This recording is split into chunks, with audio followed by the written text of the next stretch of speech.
Helmet checking के दौरान गोली मारना उचित नहीं, अपराधी को स्पीडी ट्रायल से कार्रवाई के बाद मिले फांसी। पप्पू यादव। मृतक सुधीर के परिजनों को पप्पू यादव ने दी 50,000 की आर्थिक मदद। बेटियों की भी शादी में देंगे 50,000। समझबूझकर जिम्मेदारी के साथ एक्शन ले प्रशासन। राजू दानवीर। एकनगर सराय नालंदा। जन अधिकार पार्टी के राष्ट्रीय अध्यक्ष पप्पू यादव ने आज एकनगर सराय थाना अंतर्गत महिमा कुरथू गांव में सुधीर कुमार के परिजनों से मुलाकात कर उनकी हत्या के मामले में दोषियों को 3 महीने में फांसी की सजा की मांग की। सुधीर कुमार की हत्या बीते दिनों हेलमेट चेकिंग के दौरान जहानाबाद में पुलिस द्वारा कर दी गई थी।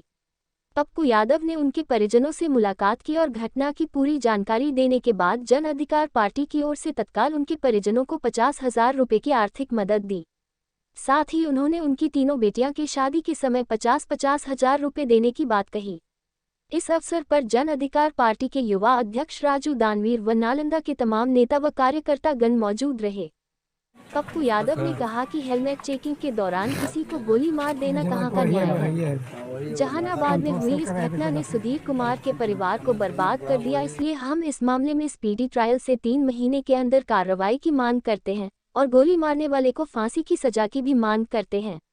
मामले में हम जिले के पुलिस अधीक्षक से भी बात करेंगे। पप्पू यादव ने कहा कि माफिया और भ्रष्ट अधिकारियों ने बिहार की जनता को भाग्य भरोसे जीने को मजबूर कर दिया है। सबसे बड़ा प्रॉब्लम क्या है कि कई बार लगातार नालंदा और जहानाबाद, अभी 4 दिन पहले जहानाबाद में, 5 दिन पहले हम चंदन शर्मा की हत्या में आए थे। फिर आज ही जहानाबाद में एक मर्डर फिरोज की हत्या में हम आए, और फिर लगातार हमारे युवा अध्यक्ष दानवीर जी, हमारे मुखिया जी, सभी लोग लगे हुए थे कि अब बच्चा, हम लगातार थे कि बच्चा बच जाए किसी तरीके से। जब हमको ये जानकारी मिली कि बच्चा एक कंप्लीट इकलौता है, तो हमेशा ईश्वर से प्रार्थना रही कि बच्चा बच जाए।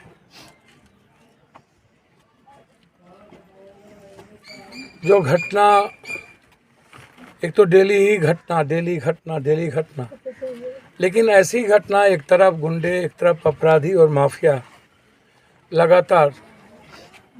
कुछ ही दिन पूर्व नालंदा में एक मर्डर में हम आए थे, एक थाना में मारते 2 बच्चे, और वहाँ भी पुलिस के द्वारा ही मारते बच्चों को मार दिया।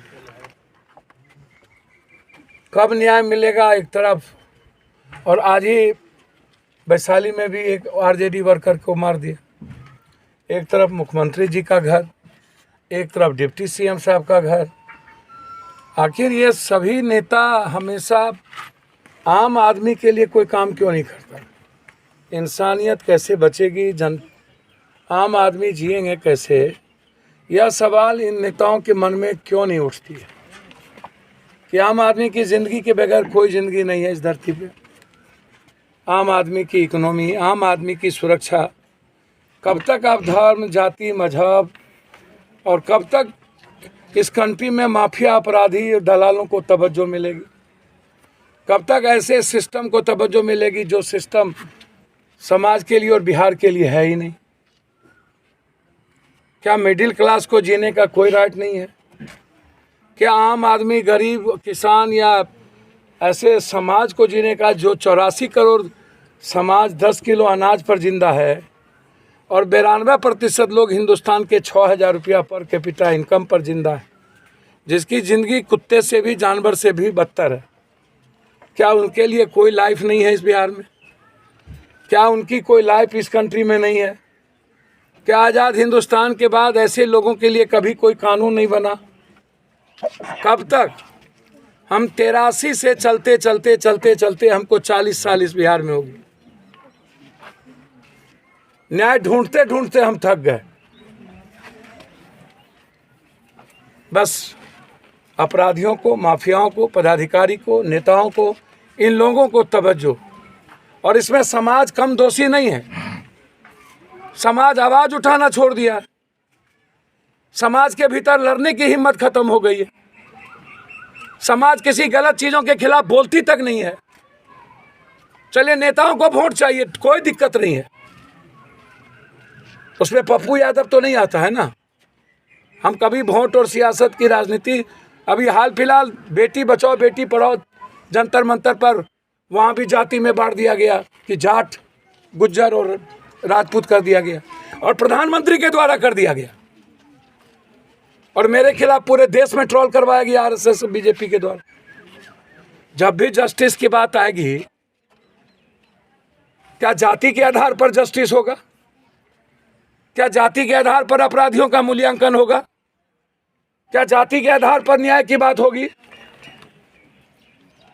सिर्फ सत्ता और सियासत के आधार पर आम आदमी को हम पूजेंगे या आम आदमी की इज्जत करेंगे? यही हालात है इस देश के। पता नहीं कब ये समाज सुधरेगा, मुझे तो नहीं पता।